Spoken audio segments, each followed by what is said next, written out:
Semana 12, problema 1. Embriogênese do sistema respiratório. A formação dos pulmões.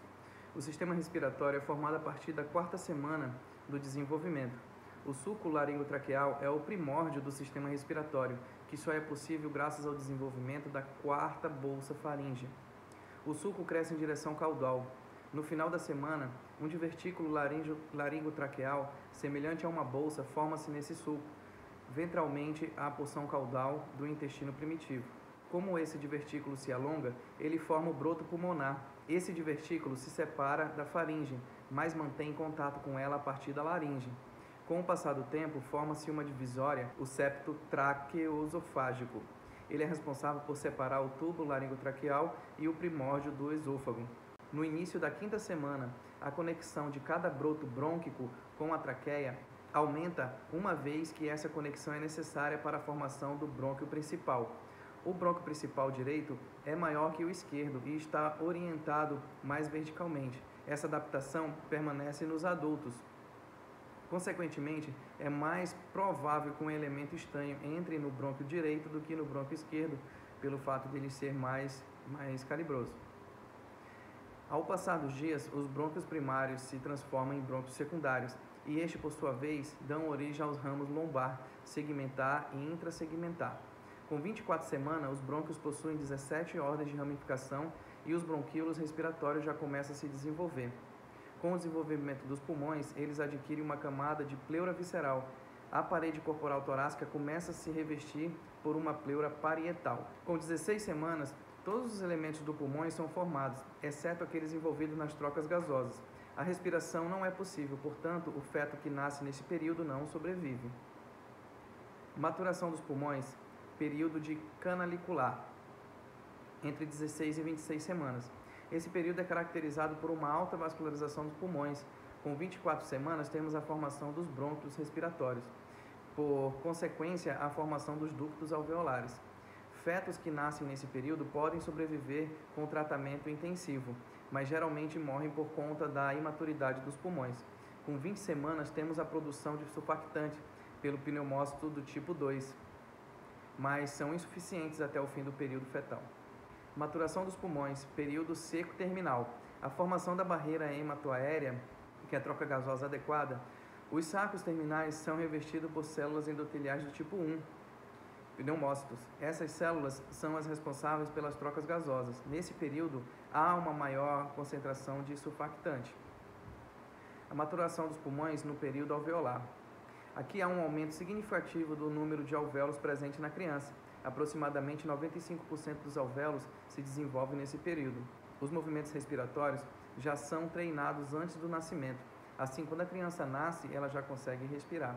Ao nascimento, os pulmões ainda estavam cheios de líquido. Ao respirar pela primeira vez, a criança pode expelir esse líquido através da boca e nariz, ou durante o parto vaginal, ou ela pode engolir, fazendo com que os capilares, artérias, veias possam drená-los, bem como realização dessa drenagem pelo sistema linfático. A importância do surfactante pulmonar. Nossas células, enquanto vivas, desempenham funções de um suprimento contínuo de oxigênio para que, num processo químico de respiração celular, possam gerar a energia necessária para o seu perfeito funcionamento. Os pulmões podem ser vistos como uma coleção de bolhas, inerentemente instável. Em virtude da tensão superficial dos líquidos que reveste os alvéolos, desenvolve-se forças relativamente grandes que tendem a colapsar os alvéolos. Felizmente, algumas das células que revestem os alvéolos secretam uma substância chamada surfactante, que diminui a tensão superficial da camada de revestimento alveolar. O surfactante pulmonar é um líquido que reduz de forma significativa a tensão superficial dentro dos alvéolos, prevenindo o colapso durante a expiração. Consiste em 80% de fosfolipídios, 8% de lipídios e 12% de proteína. A tensão superficial é a força que atua através de uma linha imaginária na superfície do líquido. Ela se origina porque as forças de atração entre as moléculas adjacentes do líquido são muito mais fortes do que aqueles entre líquido e o gás, resultando em diminuição da superfície líquida, gerando uma pressão dentro dos alvéolos.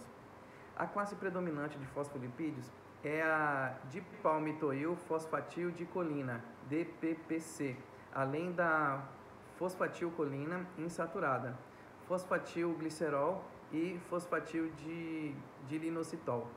De todos esses, a DPPC, por si só, tem a propriedade de reduzir a tensão superficial alveolar, porém necessita das proteínas de surfactante e dos outros lipídios para facilitar a absorção na interface ar-líquido. A fosfatildilcolina é presente em sua maioria na sua forma saturada, 45% da massa do surfactante.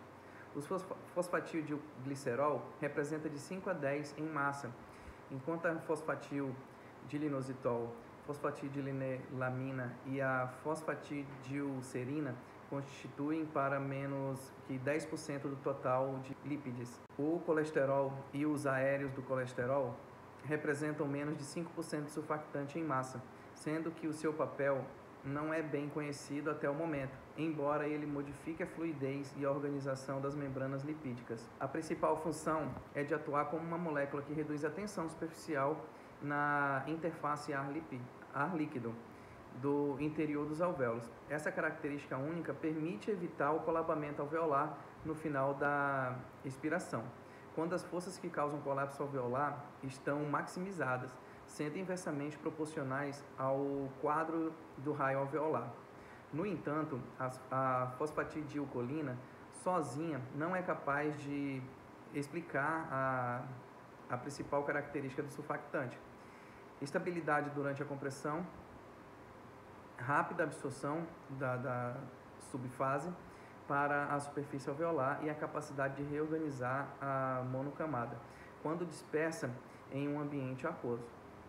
Na realidade, a 37 graus Celsius, a fosfatidilcolina assume forma gel, passando para a forma líquida e dispersa a 41 graus Celsius. Portanto, ela depende dos outros componentes do surfactante para a formação de uma camada estável da superfície alveolar quando em temperatura fisiológica.